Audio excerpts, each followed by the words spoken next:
And here we are, as if by magic, the show begins, kind of.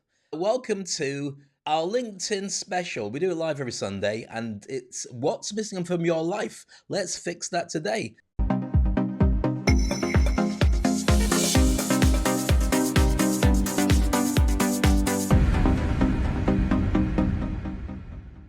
Now, in order to do that, we have to go live to our amazing group, and our panel, as always, are complete geniuses. It's Debbie Gray and Aziza Crane. Aziza is my wife. Debbie feels like my sister from another mother. If that was it, sister from another blister. I don't know if that works. It's kind of weird. But here we are. We're broadcasting live across the world, and you're very welcome to come and join us. We are recording as well, which means that everything that we talk about here can be put under a microscope and checked out later on. Meanwhile, hello Aziza. Hello Debbie. How are you today?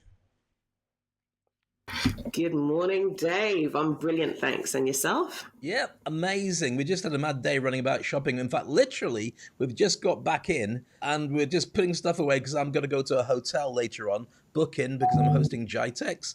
And we're saying, oh, broadcast, we have to do some stuff. So that's kind of where we are. But I love having the energy and the challenges and also, worrying about whether I've got everything packed or not. So what I'm going to suggest before we start everything, if everyone can post that we're live now to the LinkedIn feed, just press a button that says share, and then everybody who knows about it can come out to play. And also, ladies, if you could put it into our various WhatsApp groups, then we can do that. We're a little bit late today for various reasons. I'll leave you a few seconds to do that while we talk about today's subject. And as soon as you're ready, let me know, and then we can begin. Because last week's session was really exciting. For me, it was. I think for most people, it was. We talked about a number of different challenges that people go through. And if we hadn't stopped it, it would have gone on for about 2 hours. And I wanted it to be something that we could pick up on without necessarily losing all the momentum that we had last time. So we're going to be focusing today on what's missing from your life and what can fix that today. What normally happens is AI drops into the conversation, which is great, but we also get deep into other subjects, which I want to make sure that we can cover as much as possible in the hour or so that we have to do today. I always say an hour. It always ends up being about an hour plus until my wife says, I'm hungry. And I go, okay. And I say, thank you, bye, everybody. But you're probably used to that as well. So with that being said, hello to Niraja, to Almasa, and Joanne as well. If you can mention to people that we're live and we'll get some people coming out to play, which is always fantastic as well, makes it much easier to do that. And then I'll say now, hello to Aziza and hello to Debbie. And how are you today? There we go. That's 5 minutes of rubbish going up from me, as usual. Okay, well, I'm going to say hello to Aziza because I greeted you just now. So hi, Dave. Love you lots. Aziza, love you more. How's your week been? Hi. It's been too fast, I think. I don't know. I can't remember what I did last week. Anyway, it's there now. So moving on. Wow. That was worth waiting for. That's what you deserve when you say that you love my wife more than me. See? There you go. No conversation to like you said.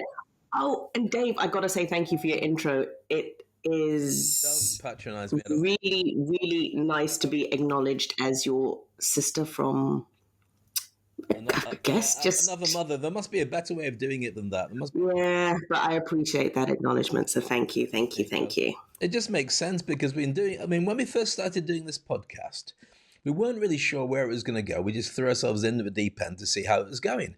And you were easily our most frequent contributor and the one that made most sense, more so than me by a long shot. My wife doesn't say much, but when she does say much, I say something, I kind of go, oh, okay, good point. And so that's why it made sense for you to jump up and join us on the top stage, which we're very grateful to have you there. Hello to Summer as well, and to Marwan too for joining us. Fantastic.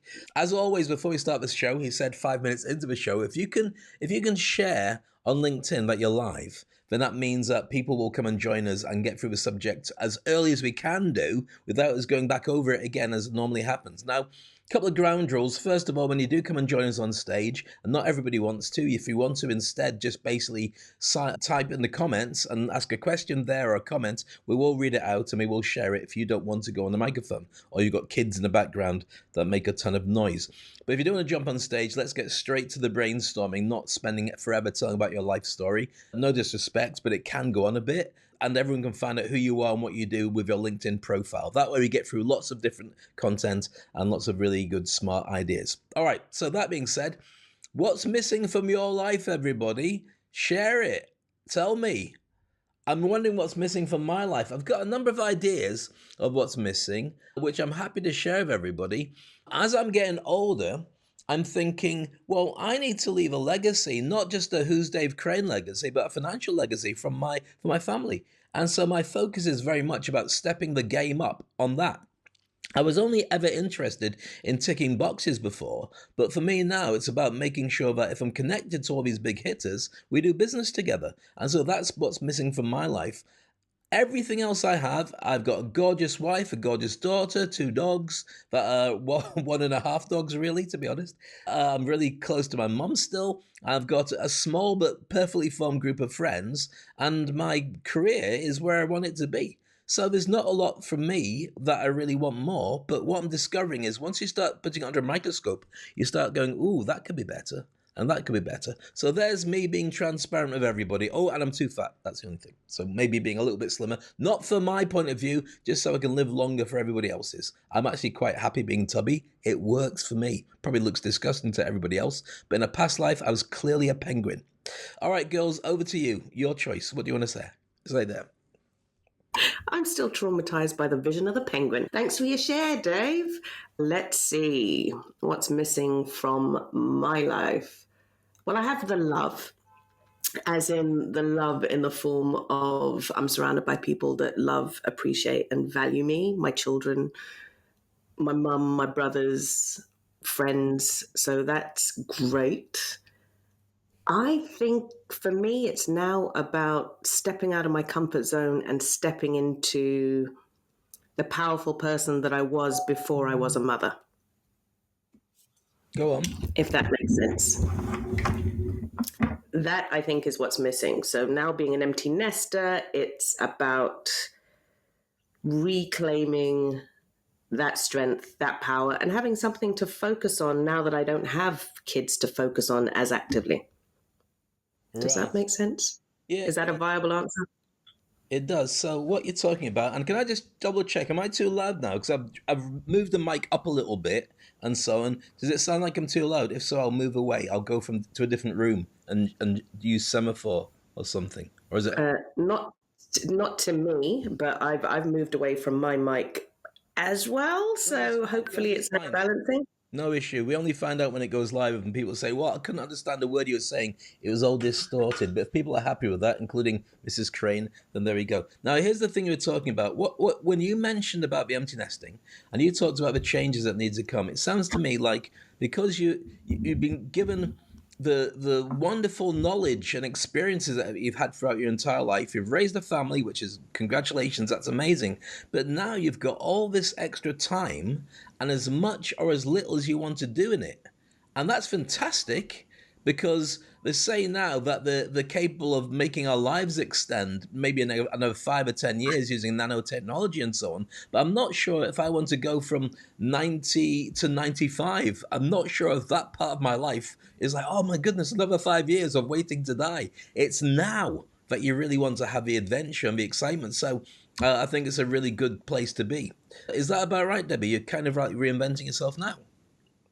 100%. 100%. So I'm pretty much filling in the gaps and having fun in the process whilst trying not to get caught up in the loneliness of being an empty nester. So yeah, I'm taking on the challenge, I guess. Fantastic. Now, here's the thing, and if you don't mind, I'm going to ask you some questions because this is a truth, not just about being, a single person, but it's also true about, I've joined a couple of men's groups because I don't really bump into men. Men have a real problem connecting because we just don't talk about anything apart from when we're thrown in with our friends from school. And 40 years later, they're probably all granddads or dead for me. So the challenge for many people is what do you do to get that new group of friends? Because we've all got different experiences. And I hate to say this, but I really can't be bothered to wade through stuff I've already been through in many ways. And that I find is a challenge to be able to talk to people sometimes. Do you find that? I'm actually finding that with the wisdom that's already been gathered from my history, it's so much easier to be particular about what I want to do moving forward. I don't have to settle for things, and I can go for more constructive and productive things, more fulfilling things. But do you find that when you're connecting with people, because you're a natural coach and you study to be a coach and it's your job, that you're more tolerant of people because you are open to who they are and what they do? Or do you think you've got less patience because in your own private life you don't want to be coaching people? You want to have friends who are interested in you, not just what you can do to make their lives better. I'd say there's two sides to that coin. So that's a yes and a no. I love people. I enjoy people watching. I enjoy engaging with people. I love making new connections, that whole social aspect of it. But there is times where I kind of step back and think, even if you were paying me, I feel that you're taking too much of my energy, if that makes sense. It does. It does. And I think a lot of it, and I mean, I'm looking around at the group, and I know we've got some young people in there, and some nobody's older than me. There's only, I don't know, there's only Donald Trump is older than me, I guess, Joe Biden perhaps. But when you talk to people, they've got different levels of experience that they bring to every conversation. And what you're really after, there's a lot. I mean, for me, I find I've got a lot of tolerance to listen to people, but I haven't got a lot of tolerance for the whining bits that I've already got over. Especially if I can make a suggestion to help, but they're not ready to take that suggestion. And also, what I find is a lot of people like to wallow in midlife crisis. They actually enjoy the fact that things can't be fixed, and that's their thing. My life is terrible. Let me tell you all about it. And I'll tell somebody else who'll listen and somebody else. Now, there's nothing wrong with that per se, but my tolerance for it is a bit less. Does that make sense? 100%. I actually find that it doesn't affect me as much as it used to, if I'm honest, because now I kind of nip it in the bud. Wow. How do you do that? And not in a rude way, it's like, you know what, if you keep reliving the past, you will stay in the past. Very good. But we all live in the past. It's a challenging thing. Some people, there's an interesting thing that I will point out on the video because we record all of this. There's a thing in NLP, I don't know if you came across it when you were studying, where you can work out people's timelines and where they think. And so the idea is that you put one hand up on one side and your finger pointing up, another hand on the other side of your head, and you move it to where you see the past and the future. So if your left hand goes forward to where you see the past or back to where you see the past, and then your right hand goes to where you see the future, there's a through line to where your head is. And sometimes you see past and future next to each other, sometimes you see them in front of you, sometimes you see them behind, and sometimes there's a through line, if you're to draw a diagonal with your head in the center, of where you see that everything is. And it's amazing how many people see the past right in front of them. So they can't move past it to be able to fix it. And there's an NLP exercise where you get your fingers and you move them back behind. So you have your you have your past in behind you and your future in front of you, and it reprograms people to be able to think differently. So they're not always dwelling on things that happened, but looking forward to things that are happening in the future. Does that make sense? It does make sense. I do a similar thing with one of my meditations and, of course, with hypnotherapy. There you So, go. yeah. Well, I haven't gone mad. It is an exercise that is worked by other people. Because when you get to my age, I can't remember if things are made up or they're actually real. So there you are.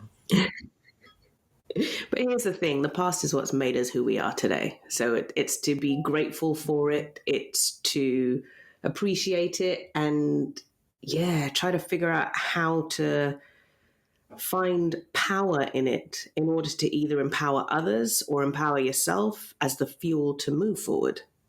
I agree with you. I agree. And sometimes the two work well together. We're going to throw this open to Aziza. And if you say, what's missing from your life and let's fix it today, and the word is divorce, that might throw a few cat amongst the pigeons. So as long as you avoid that word, my darling wife, question to you, what's missing from your life? And let's see what we can fix today.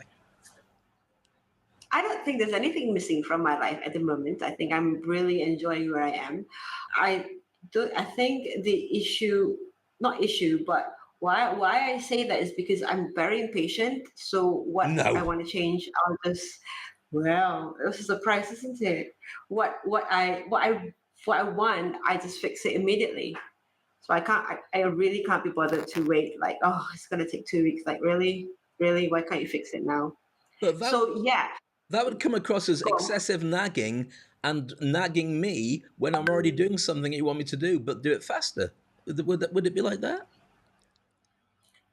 Well, it works, doesn't it? I don't think it does. So go on, you were going to say something else then? I can't remember. Good. Anyway, Move on. but yeah. So, what do you think is missing from my life? Oh, goodness me. Don't get me. The thing is, everybody who knows this conversation and joins on a regular basis on a Sunday, No, on a okay, Friday, no. will know that when we finish this conversation, they're all rubbing their hands going, fight, fight, fight, fight, fight. Because they know there's going to be a No, they don't. conversation. Okay. Let's not put it as a personal, All but right. as professional. Then, what do you think is missing from my life? Okay, here's the thing. I think the thing that's missing from your life is, as I know you, you are brilliant at operations and systems. I mean, brilliant. Without you doing what we do together as a couple, I would never have built what I've built so far. I'd just be doing gigs. So I think that what you need is not me. What you need is your own business with your own choice, your own clients, your own everything. So you run it all from scratch. Still helping me out because I love you and I'm not very good at certain things. But I think that gives you a lot of confidence, financial independence. Please don't think about divorce yet. And I think that it's going to bring to you a sense of fulfillment in your own right. Because I tend to be, a bit out there.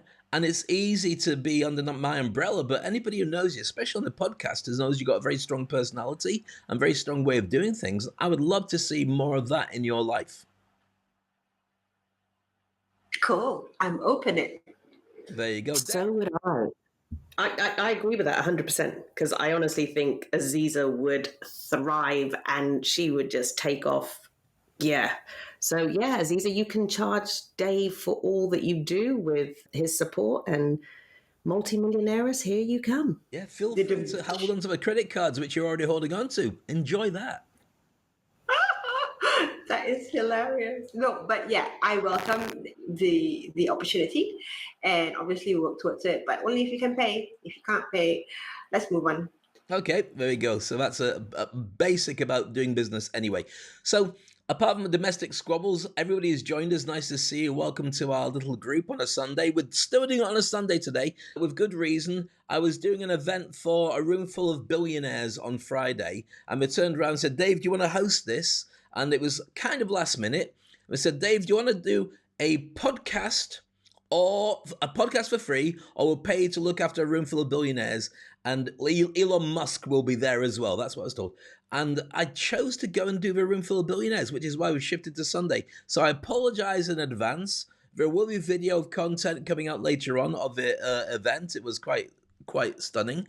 But meanwhile, that's kind of why we're doing it today. So no questions asked. I'm sworn to secrecy. I've signed an NDA, and also I don't want to go missing until I've enjoyed my dinner today, at least. I've got a whole week of Jitex. Maybe I'll get through that as well. So what we're looking for from the group, we've kind of like told everybody what's missing from our lives and a little hint about what we want to do to be able to fix it. But it's not about us, it's about you. So if anybody wants to jump on stage and share with us who they are, what they do, and what's missing, then hopefully we can group brainstorm and answer for you. Of course, we do the session completely free. So you've got to have best part of lots of smart people who want to all share their ideas and make your life even better. So if you want to put that in the comment section, the girls will read it out. Sorry, the ladies, not the girls, that sounds patronizing, but girls, ladies, chicks, whatever. And if not, then we're more than happy to hear you talking on stage. Now, the first person to jump on stage is a very dear friend of mine. And this gentleman and I go back, how many years, Brigadier? Brigadier Sechel he's an expert on time management, an author, and he's just been speaking at a huge summit in Bali. So it's easy to get jealous about the Brigadier here. How are you, sir? Good to have you on the podcast. Thank you very much, Dave. Actually, I always look forward to hearing you whenever I see you on any event. And it's always a pleasure. You're too Yes, kind. so I have known Dave since 2019 February, and I still remember one of the very interesting conversations where he gave me a suggestion of a title called Brigadier of Business. I somehow couldn't use it because I don't do anything on business. I only do on leadership. But I think that gave me a lot of ideas, and I still relish that. My journey has been going on because I have retired from the army 20 years ago. So with 34 years of military leadership experience, 20 years of sharing it with the corporate world, I'm really speaking on a little lazy curve of relaxing, and I do a little bit of what I want to do. But things have been going good. And as Dave was mentioning, I was at the Global Speakers Summit in Bali, and I was very fortunate to get an award of the Certified Speaking Professional. And that is me and another Brigadier, colleague. oi, no CVs. Answer the question. What's missing from your Sorry, life, sorry, my so I was friend? just saying. So I was just saying. Okay, let me come back to the yeah. So what is missing? What is missing in my life? Let me Mhm. come back straight to that. So all that I'm doing is good, but what is missing is that I feel that whenever say somebody who's telling me do this and do this, I'm doing everything, but the combination is not right. Maybe I still don't get the results like the way I want to, and I think in my life I work much more to get the results than what I need to do. So that is what is missing in my life. That is where I want your help. That where do I get the right combination of doing less and getting more? 20/80 principle. Okay, so let's put that into a little bit more perspective. What areas are you talking about you're wasting time or wasting energy on that you want to get more stuff out of? So it's basically revolving around getting leads. That is the main thing. So this is a marketing problem, isn't it? It's a sales and marketing problem that you. Is this about speaking gigs in specific? Yes, about speaking gigs and about training. So I do Okay. speaking and training. Yeah, so either of them. Okay, well, this is a very deep conversation about sales and marketing, which is something that I'm more than happy to have, but not in its entirety, obviously, for today. We're going to have a number of people in the group who are also speakers and also coaches and also mentors. And the biggest problem for most people is adjusting to a situation where you do get busy and you do have lots of clients coming through and so on. And also, another challenge is the fact that content creators and influencers are also seen as speakers because they tend to speak on camera in front of their phones, but it's not quite the same as being a live speaker. And AI is allowing everyone to be able to speak better and more effectively, certainly in their omni channel representation. So that means writing, creating content, blogs, podcasting, and doing social media. So the game keeps shifting as to where you go and what you do. I think the biggest challenge, apart from obviously reaching the right people and getting the right message and having the right way of converting them, is leaning into what you do better than everybody else, but also making sure that you have a market that needs that thing. So it doesn't matter how much we throw AI out there, AI will never replace what we can actually do. It will try, but it can't replace the ability to be you, warts and all, getting it right, getting it wrong, being transparent and telling the truth. But you need to work out who wants it and who's willing to pay for it. Now, if you're not worried about being paid, happy days. You can speak on stages all day long, all around the world. But in order to be paid, you need to work out what people are looking for and be able to work out what they will actually, the people who are hiring them, what will they pay? So it's a bit of a challenge. And what this comes down to as well, and I'm sure this is stuff you already know, Brigadier, is we all sell truth, credibility, and authority in order to get hired. And so sometimes what you have to do is you have to do the chicken and egg. Which comes first? Do I do free examples so I can get the proof that I did it, so then I can get paid because people know it exists, with testimonials and videos and referrals on social media saying this guy was great? Or do I not? So it's a very complex way of doing it, leaning into who you are and making sure your audience is looking for that. I know Debbie wants to jump in on the back of this conversation. So before I throw it back to you, Brigadier, Debbie, what do you want to add? Sorry. Hi, Brigadier. Thank you so much for joining us and thank you for being so open about it. My advice would be instead of getting overwhelmed, just take that day just to step back, like remove everything from your mind and think about what it is that you do want to achieve and how you could do that in a simpler, more streamlined way. And I know it sounds easier than it is, but you would find that if you just give yourself that time to block everything out, and I mean everything, not the desire for more clients, the desire for more leads, the desire for more jobs, the desire for more money, just to sit down and like reanalyze what it is that you actually want to achieve. And from there, starting with the end goal, work backwards and just have simple steps and give yourself boundaries. If you feel that you're working too hard, give yourself maybe that you're only going to work so many hours on so many days and try to have fun on the other days. Because without fun, life really isn't worth living. That's my advice. I love that. That's very true. So rather than watching what everyone else is doing, do more brigadier related stuff.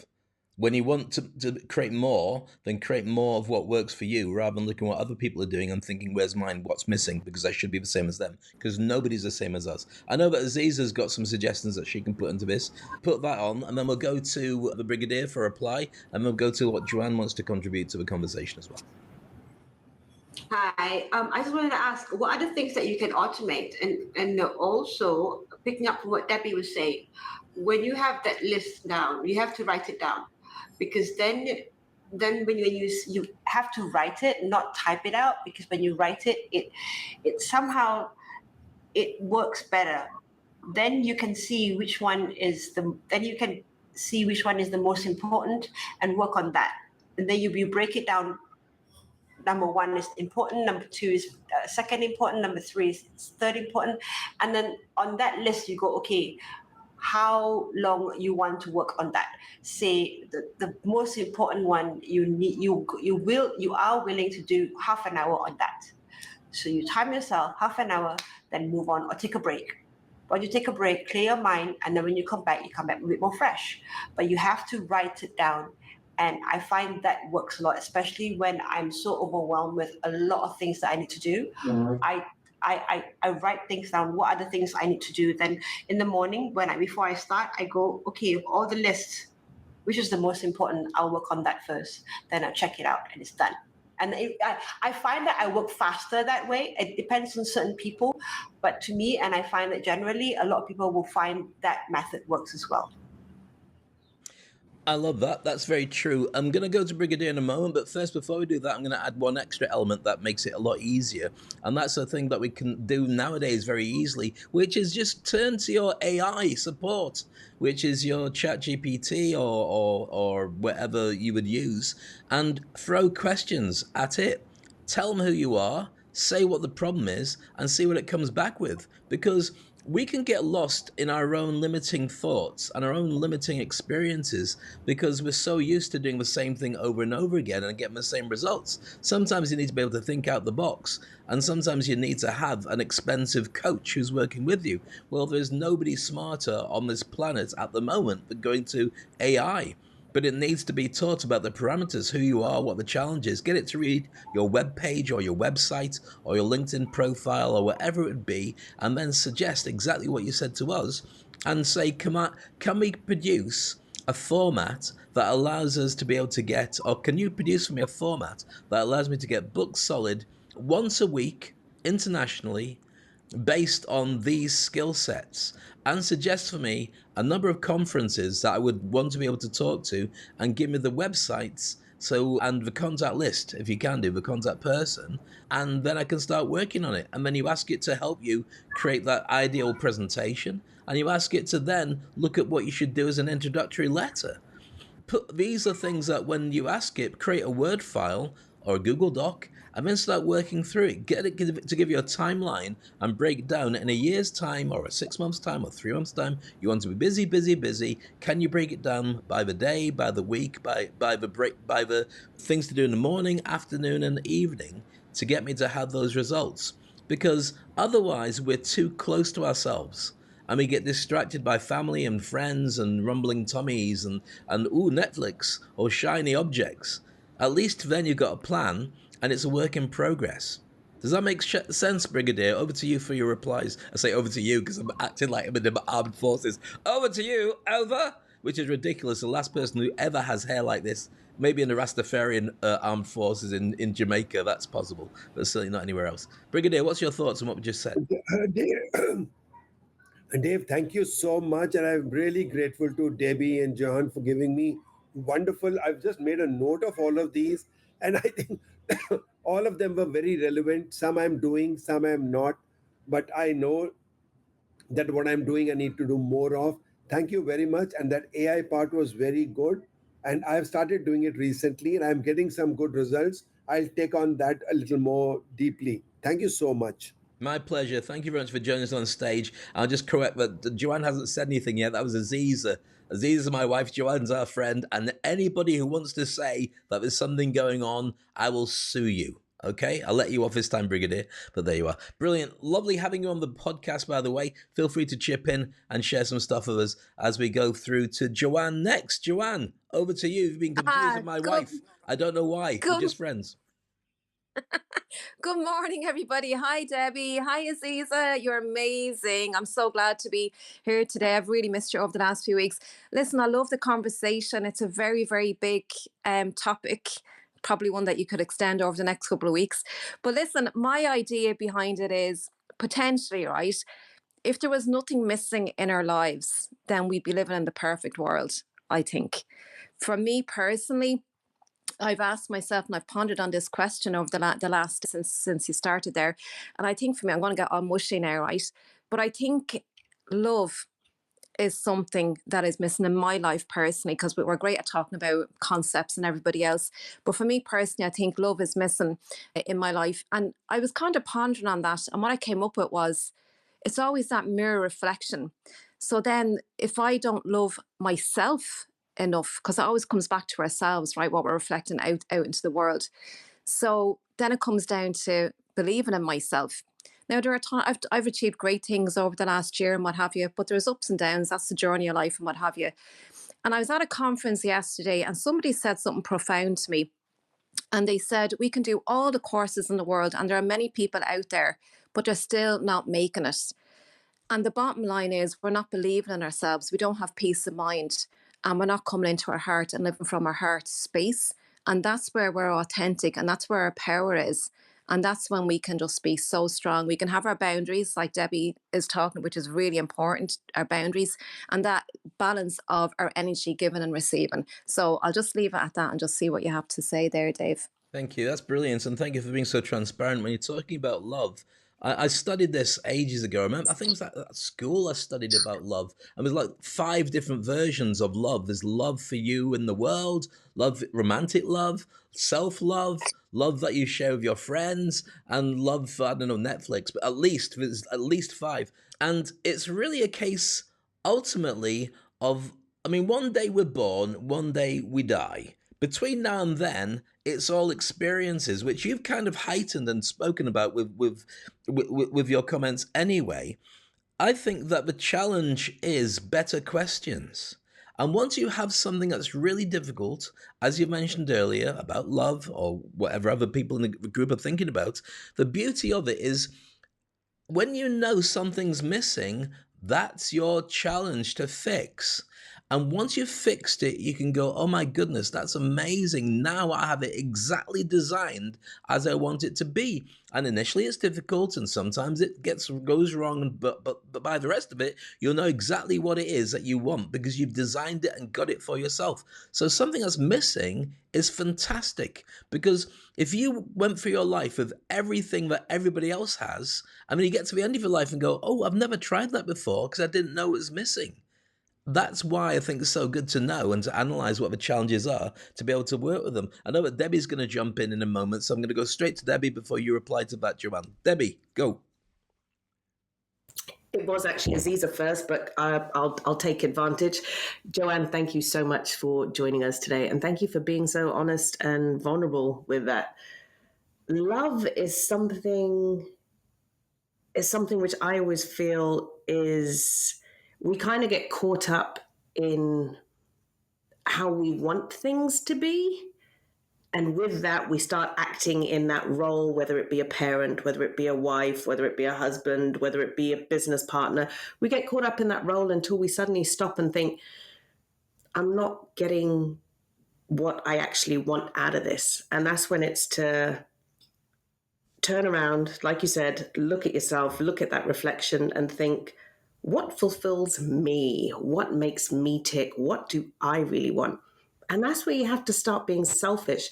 And I know as a mother myself, it's a difficult thing at times, but being selfish, taking care of yourself first, filling up your cup, your needs, is when you then have more than enough to overflow to give to others, and you see the world completely differently. So I'm not saying that you don't, I'm just saying that fill yourself up that much more with the things that excite you, not just the things that you feel obligated to play the role as.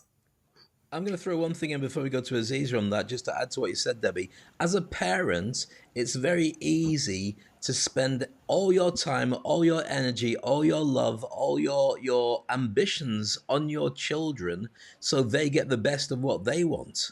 But you also do that taking away from yourself to do it. So often it leaves nothing left for you. And I think that that's a big problem for parents nowadays. I think it's also a big problem for kids that they're left being spoon-fed and not creating stuff on their own. So I find it really hard to connect with people and really hard to have ambitions beyond what they see on TikTok. So maybe what we need to do is be a little bit more selfish, as you said there, because we've given so much to our kids. They've got food, they've got a roof over their heads, they've got love, but maybe they should learn to just stand on their own 2 feet a bit more while we look after ourselves. Joanne. Oh, sorry, Aziza. Aziza, then Joanne. It's okay, Joanne, go on. All right, Joanne. Aziza's I back down on it. love this conversation, and just we're the kind of people, human beings. We do what others expect of us, and in order the exchanges, in order to be seen, to be heard, to be appreciated, to be loved. And this is ultimately, I believe, why I mean, we're not conscious of it. So I think, yeah, once we understand that, then we can take the focus back on ourselves and coming back to what it is of being selfish. And yes, Dave, 100% with the children, we need to, and Simon Sinek talks an awful lot about this, about how we're rearing children these days. We're doing everything for them, and then they go out into the real world and they don't know what to do. Like they're just screwed. So we need to, and we're here to guide our children, not do everything for them and wrap them up in cotton wool, blah, blah, blah. But yeah, that's all I'll say there for that now. Yeah, I agree with you. Sometimes I agree with Simon Sinek, sometimes I don't. But I do think that we are in danger of looking after our kids too much because of the fact that we've all got all the stories on the news about kids going missing and predators out there and stuff. There were just as many predators out there when we were growing up, and nobody told us don't go missing and come back at tea time. I would go missing all day during the school holidays, take my football, go missing. I'd eat around somebody else's house, or I'd come back if I was hungry. And then as soon as it got to night time, I'd go out again. I just keep playing football until it was end of play. And at no point was anybody saying, oh my goodness, it's really dangerous. I don't think it's more dangerous. I just think it's better reported than ever before. So I think that without getting, being told you're a bad parent, I think you should be a good person to yourself. I think that's really going to help. Summer and... Can I just mention really quickly there, Dave? I think ultimately for women, that's a problem that a lot of women, especially women, because women have that nurturing aspect of them, and we're nurturing far too much of other people, and that's where women need to take their power back. And because my mother gave us everything, the last penny that she had, and she used to leave herself with rags on herself. So we need to take that power back as parents. Yeah. I agree with you. It's amazing how many single parents there are, men and women as well. And at least women are able to deal with a lot better with the stress levels and the things that go on. Men have no idea. No idea. All they can do is provide and burn out. So that it's a universal problem amongst parents. We only have about 20 minutes left. I want to make sure we get everyone on stage who wants to speak to share their thoughts and their questions. Summer, you're up next. How are you? Hello. Thank you so much for having me and for this beautiful podcast. I wanted to share something, maybe I don't call it missing, maybe I can call it like lack of direction, because I've got like in my limited time, I've got a couple of projects. One of them is my copywriting business, and the other one is podcast. So basically, I don't find time to host podcasts because initially it's not bringing me money, but at the same time, I really want to do it and I really want to develop it. So it's it's related to focus. So I look forward to hear some words of wisdom. That's it. Okay, I'm gonna give you a very simple solution to this. I'm gonna ask you first of all, what is your podcast about?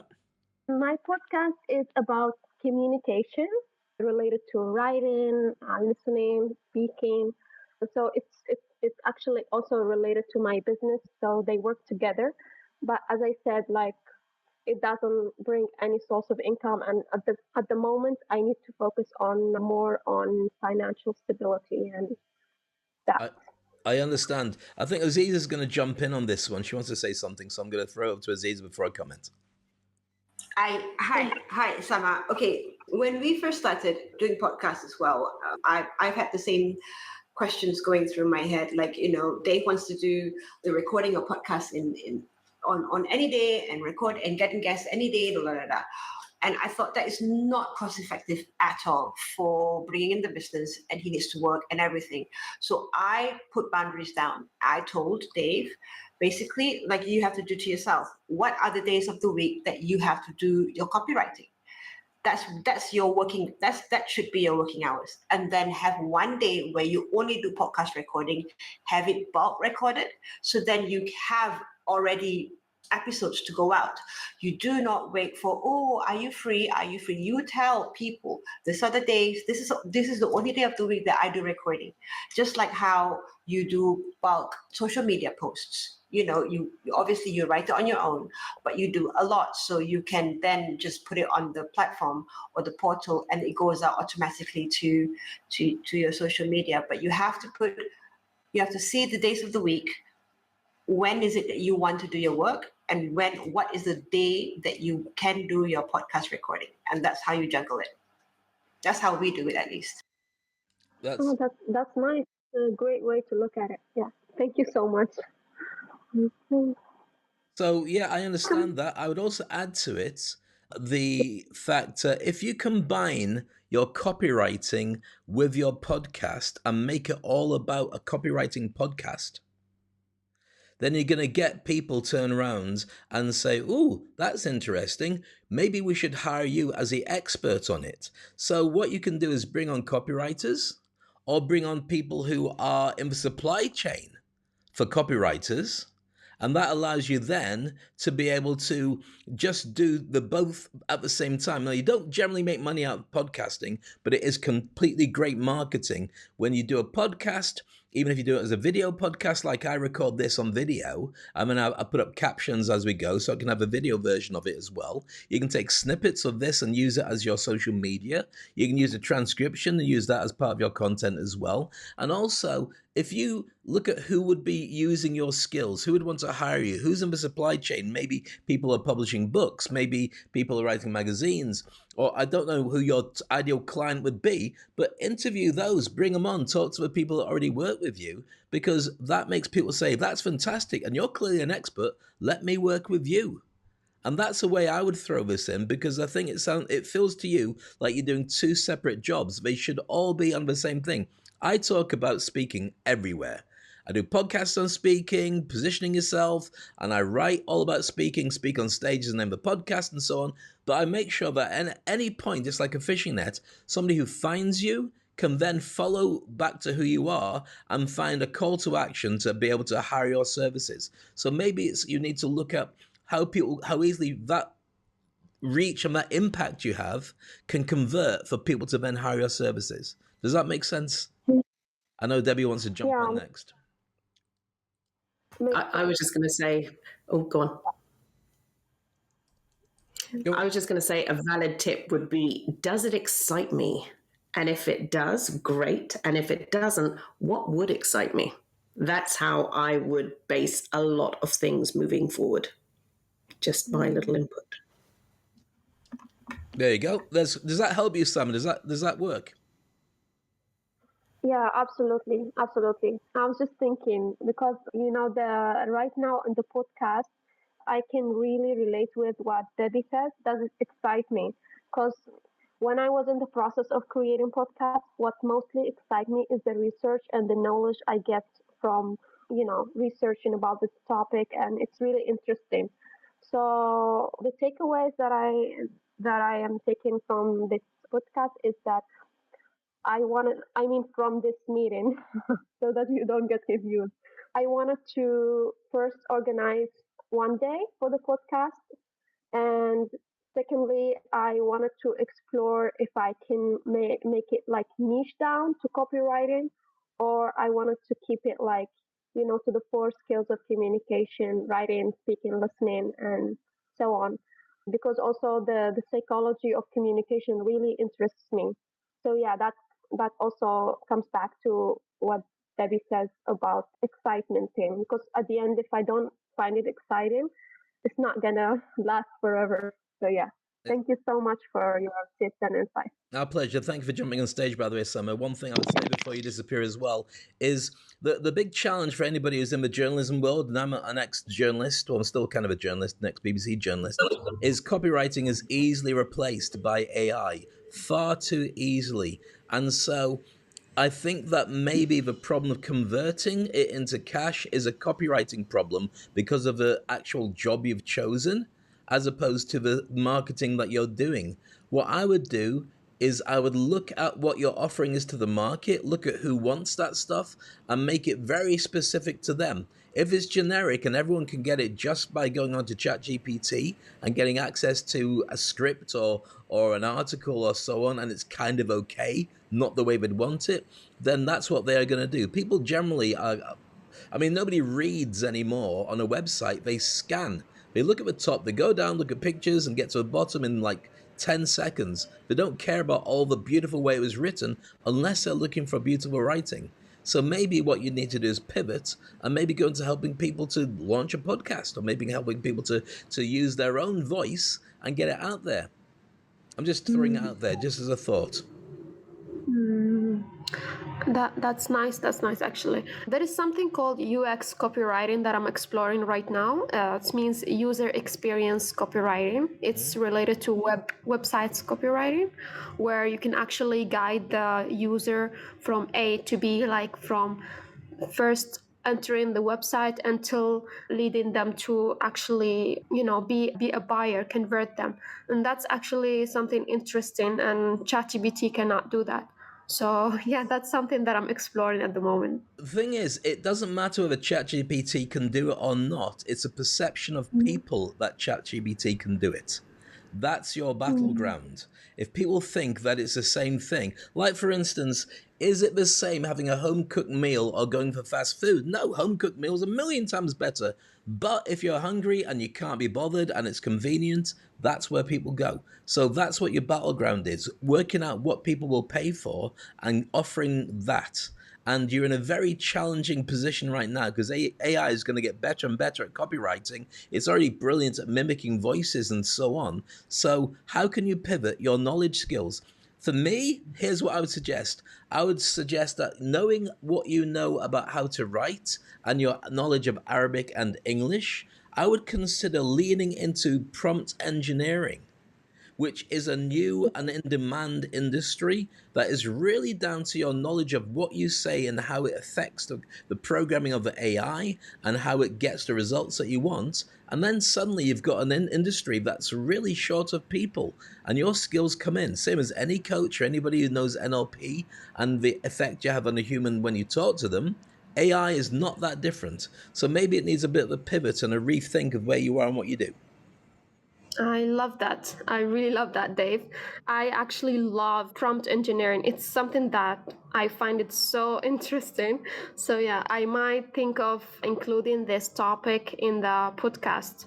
Yeah. Fantastic. Excellent. Well, thank you for joining us on stage. I'd love to see you in the future. And feel free to come back and ask us future questions as well, because we're here to help you as much as possible. Thank you so much. Brilliant. I'm going to interrupt slightly now with a comment I want to make. I've just been sent a really nasty text saying that I ignored somebody and they've been supportive of me. And it's quite clear that they're ignored and they're really upset and so on. And I just want to make a statement and say that when I run a live session, I am only doing this to get everybody an opportunity to reach out, make connections, make money, be happier, and connect. My ego may come across in this, but that's not why I do it. I have other things I could be doing on a Sunday, like catching up on House of Dragon or shows like that. This show is put together for one reason. And the reason is, after the pandemic, I realized I wasn't connected to people. I felt very lonely because nobody was there to help me. So I created this podcast and my WhatsApp group and everything else as a way of helping connect like-minded people and giving the knowledge that I've had and the experience I've had for free for everybody who's willing to take it. That's why myself and Debbie and Aziza and many of you, including Joanne and also Massa and everybody, turns up to help. When somebody says to me that I'm playing some kind of game, it really annoys me. And it really upsets me because you have no idea games I can play, but I promise you that's not what I do this for. This is really to give. And if anybody thinks I'm choosing sides or choosing people over other people, that's not the case. Anybody who knows me really well knows that's true as well. So I just want to make that statement. This is a podcast for everybody. And the only time I ever leave somebody or kick them off the stage is if they start going on about themselves too much or they start offending other people in the group, because I create a safe space for everybody. Thank you. I feel better for saying that because it did really annoy me. I won't say the person responsible for saying it. I know that those who are in the group may or may not know, and I think it's unfair to use my platform for saying so. But there you go. So, moving back to what's missing from your life, clearly speaking on our stage is something that's missing from somebody else's life. Anybody in the group who's joined us want to share their thoughts, their comments, or something that we can collectively communicate and brainstorm to help you? It's just like I've just spat my dummy out. I promise you I haven't. I'm very calm about this. I'll just throw a little comment in, Dave. I think, isn't it interesting how we react from our external environment is that mirror image of what's missing in our own lives. So I'll just leave it at that. Yeah, I agree with you completely. Here's the thing, and I'll extend that a little bit further because I think it's really important.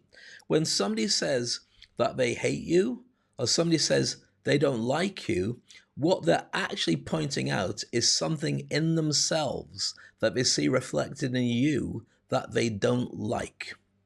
So they're saying that who you are and what you do isn't what annoys them so much. There's a thing that you do that they're trying to deal with themselves, and they don't like that being something that you put front and center. And that's why you find opposites. That's why when I talk about certain people, and I don't talk about certain people sometimes because I really hate the selfish level that they are and the kind of world leaders.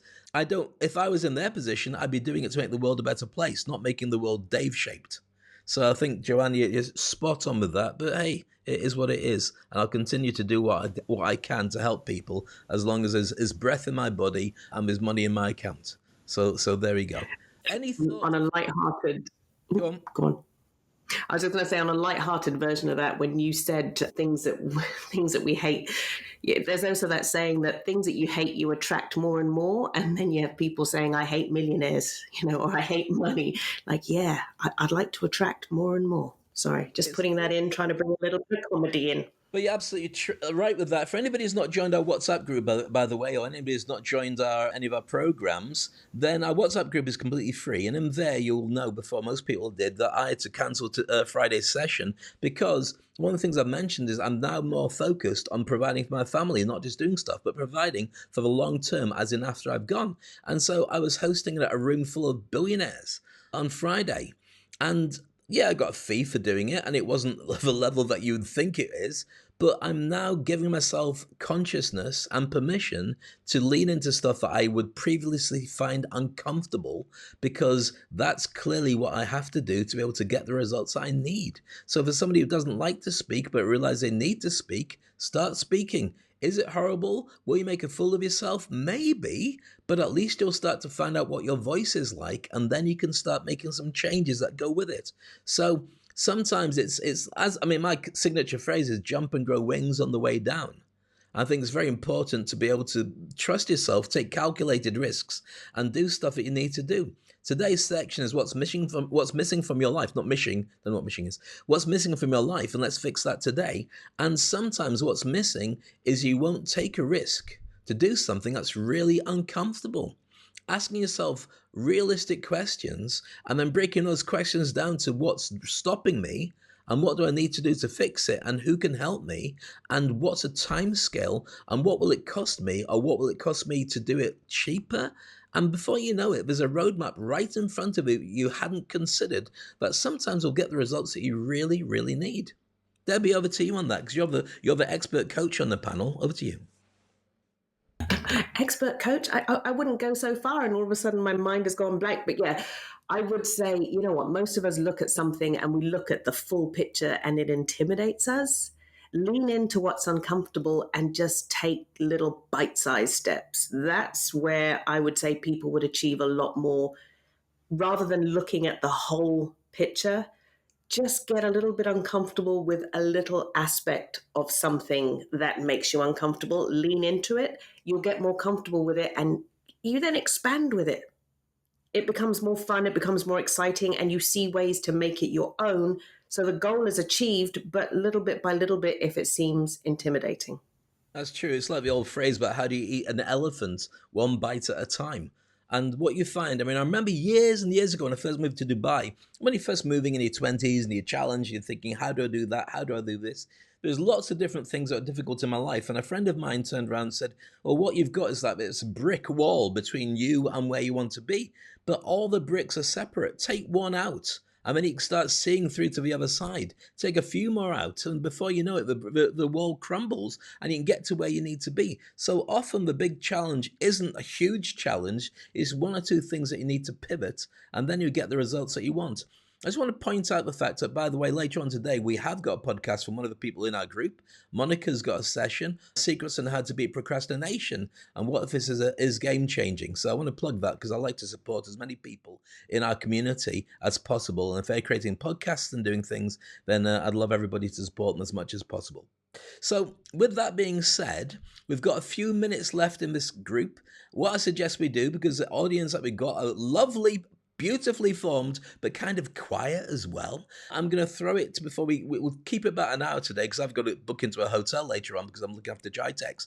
And my wife has told me categorically, I am not sitting in traffic to pick you up and drop you off. Go away for a week. With love, clearly.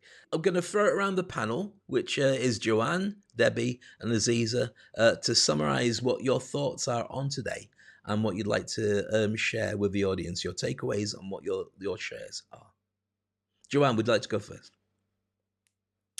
Oh God. Well, I'll just add on from what Debbie said about what excites you the most, like what really excites you. And I think as human beings, we can overcomplicate things and life and all that kind of stuff. We could be here all day talking about it, and it's great. But I think if we do something simple, like to raise our energy, to raise our vibration, because sometimes it's very challenging to get out of that really deep, dark hole. So what is it that you enjoy doing? It could be something simple like going for a cup of coffee, just to help raise that energy, and then you can tackle the next thing. So I think for me, that works anyway, personally. Fantastic session. Absolutely love this conversation, Dave. I think it's really well needed. And I love you, Dave, and Aziza and Debbie. And I've missed you over the last few weeks, but I just love this LinkedIn Live. Thank you. That's very kind of you. Thank you. I'm not sure if we're going to be doing it next Friday because I'll just be finishing Jitex. And after 4 days of talking 12 hours a day, I might not have any words left. But we'll see. If not, it will be Sunday. But we'll definitely be back next week. And if you have any suggestions that you'd like to add, put it in the comments section on an issue that you'd like us to brainstorm. And we'll make that front and center on next week's session. Aziza, what are your thoughts on today? I think this is very interesting because a lot of people find it very difficult to put themselves first and then feel burnt out. And like Debbie was saying, it's not, it's, you have to be selfish, but I don't like the word selfish. I think you should, I'd rather use the word put me first. And that's not wrong. You do not have to say sorry. I have to put me first. It's your right to put me first, because you know that you can't pour from an empty cup. So if you do it, then you have all the energy and the love to share to everybody, be it your family, your husband, your mother, your father, your business, your clients, everybody else. And also that's the reason why, if you all don't know, that we have a do not disturb Saturday, where the three of us would just disappear into our own little corners of the house and vegetate, basically, to just let go of all the stress that we have during the week, and then come back again fresh on Sunday. We don't talk to each other. Do whatever you want. Like my daughter would then go up with her friends or her homework, or just watch TV, and I watch TV the whole day. I mean, at first it was difficult for Dave, because it was like, oh, it's time wasting. I said, it's not time wasting. If you think too much in your brain, you just overwork and you can't think straight. Is that selfish? No, it's not. It's putting you first. So put yourself first, and then you can share to everybody. Don't be scared to do it. Do it. I love that. It's true. If you don't take a weekend and you work all the way through, you'll forget what it is you went to work for in the first place. Remember, work is there to support your you time. And if you can do the two together, that's fantastic. But you still need to have some you time to be able to enjoy it. So, Aziz, I'm very grateful for that as always. And Joanne and Debbie, having you in our community makes it much easier. Debbie, your thoughts on today? To be honest, the beautiful Joanne and lovely Aziza have basically said everything that I think I would have said. So I will just end with keep it simple. Remind yourself of what fulfills you. Start with the end goal and work your way back. You have to be able to enjoy life in order to feel like this journey was worth it. So take more steps to have more fun. I can echo. Can I just jump in a bit more? No. Can I just jump in a bit more? Yeah, go on. Anyway, I was going to say, back to the thing that you've got, where the message that you got and how you explain to people that you took Sunday off to give tips. And this, I just want everybody to be aware that when Dave shares the tips, like when I and Debbie and everybody else share tips and what we do and everything, this is actually chargeable information. When you come here and you get all this important, really, you didn't think about this idea. This is what Dave does for his mentoring service. And so I don't understand why people are complaining. And anyway, complaining, it's a waste of my time. And what's the solution? That's what more I'm focused about. Ha! Thank you, Aziza. Yeah, I mean, I don't want to dwell too much on negative stuff, because then that's the takeaway from it. What I think is more important, I mean, this is a jealousy situation, but it doesn't matter. I would rather... Here's the thing. Years and years ago, when I was working at the BBC in the UK, I managed to crowbar in a radio documentary that I created all about nightclub security. And the reason I created this radio documentary all about security in nightclubs was not because I cared about nightclub security, because I didn't. I wanted to meet all the nightclub owners and all the bouncers to ask them questions, so the next time I went out with my friends and got really drunk, they'd know who I was and would let us in for free. And it worked really well. It was a really good piece. Now, here's the thing. I wanted to share this with you because of the fact that there's a very interesting insight that was given to me by one of the top nightclub owners in the northeast of England. He had this incredible club, which was very, very posh. It was out in the countryside. You had to drive to get there, and it was in this beautiful grounds. And it was expensive, but it was beautiful. And he said, here's the way that we run it. We've got incredible doormen, really tall, really wide, great at looking after themselves, and they can break up a fight very, very quickly if they're called upon. But majority of people, 99% of people, are not out to cause a fight. 99% of people are out to have a lovely night, but sometimes there's a bit of confusion, and sometimes they've had a bit to drink, and sometimes they fall out with their girlfriend or boyfriend, and they're a little bit challenging. And so what happens is, if there's a situation where somebody comes into the place, our guys act as custodians. They're not there as bouncers looking at everybody walking in and letting them know, I'm in charge, I'm going to throw you out if you misbehave. They welcome everybody like hosts, like concierges in a hotel. Have a wonderful evening. Thank you so much. When there is a problem, they go over and they try their very best to calm it down and get everybody sort of happy and let them carry on playing. And if it does come down to it where they need to step in physically, then they can and do, and they get the people out as quickly as possible, the least amount of conflict, because they're very, very good at doing it. But the concentration for the nightclub was to look after all the good people, not put a situation like most nightclubs do, where the doormen are there to intimidate you, and if you're not going to play ball, you're not coming in. And that's what made it one of the most successful venues I've ever been to. And it was a pleasure to be there. And the insights were there. And I learned from it that if people don't like to play with you properly and they want to create, you're always going to get haters when you're successful. Bless them. You never know what they're going through in their own life. But you don't have to carry that crap yourself. They either come on board or they don't. But you shouldn't spend your time worrying about it because you've got other things in your life to concentrate on. So that's my thoughts on it. I look at the people who are in the group and I thank them all for their time. And I hope it's been rewarding. They got some value out of it. And I promise to be able to give you more of this in the future. If anybody doesn't like it, they can vote with their feet, not come back. And I wish them the very best. Life is far too short, but I won't spend a second longer worrying about those who don't get it. So with that being said, I'd like to say to everybody, it's been a pleasure having you here. Feel free to contact me directly and also join our WhatsApp group. It is free. We'd love to have you there.